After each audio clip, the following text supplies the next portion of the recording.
Hello mga kabayan! Welcome back sa aking YouTube channel. I'm Leggy Padolina.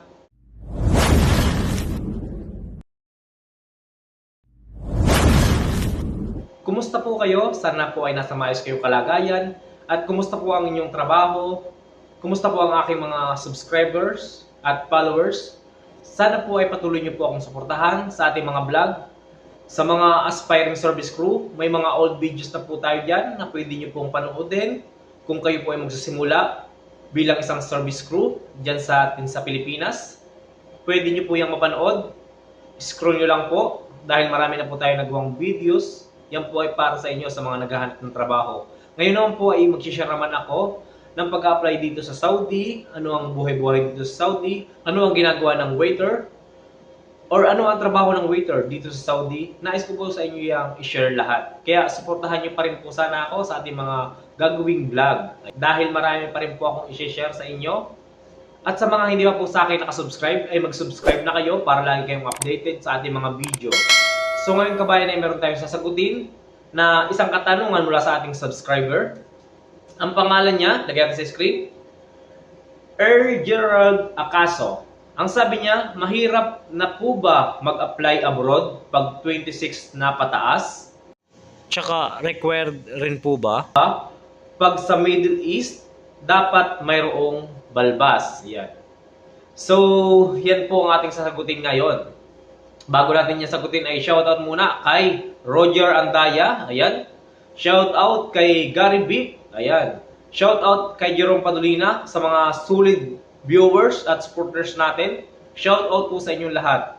Kung gusto niyo po magpa-shoutout, mag-comment lang po kayo sa baba para ma-shoutout po natin yan sa next video. So ngayon, dako na tayo sa katanungan ng isa nating commenter na si Gerald. Ayan. Mahirap na ba mag-abroad kapag ikaw ay edad 26? Ayan. So, ang sagot ko sa iyo is dito sa aming agency, sa Dreamforce International Manpower, tumatanggap po sila sa edad na 25 to 40 years old. Ayan. Ito po ay legit na agency dito sa Malate. Dreamforce International Manpower. Ayan. Ang address po niya is 1818 San Marcelino Street, Malate, Manila. Ayan. Pumunta lang po kayo dyan kung gusto niyo pong mag-apply dito sa Saudi. At marami po kayong pagpipilian dyan na job position. Ayan. Kung gusto niyo ng waiter, chief cook, housekeeping, T-boy, sari-sari po, no? Marami po dyan, kayo lang pong pipili. Pwede rin po sa mga babae, sa mga DH, ayan. Mag-inquire lang po kayo dyan sa Dreamforce International Manpower. Pwede nyo pong i-search sa Facebook page ang kanilang agency. Ayan. So, ito ay para sa lahat, no? Kung kayo po yung mag-a-apply, ayan na po yung mga details natin. May mga nagawa na po tayo diyang old videos. I-scroll nyo lang po para inyo mapanood.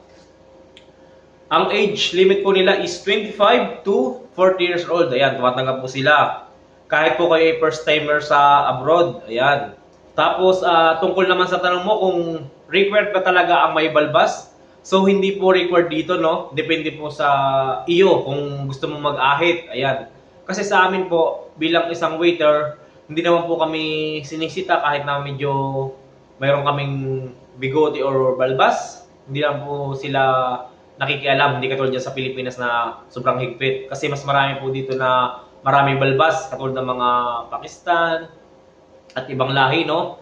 Kung kayo po ay malinis sa inyong pangatawan at gusto nyo lagi yung mag-ahit, wala namang problema doon. Hindi naman po required. Pwede kayong mag-ahit or pwede rin naman kayo magpatubo ng balbas. Yun po ang masasagot ko sa inyo. Ayan, sana naman ay may natutunan tayo sa maiksing video na ito. At kung hindi ka pa subscribe sa aking YouTube channel, ay mag-subscribe ka na para lagi kang updated sa ating mga ilalabas na video. Maraming salamat po sa patuloy na inyong pagsuporta. Malapit na po tayo maka 10,000 subscriber dito sa YouTube. Ayan. So yun, hanggang dito na lang mga kabayan at maraming salamat sa inyong panonood. Thank you for watching and God bless.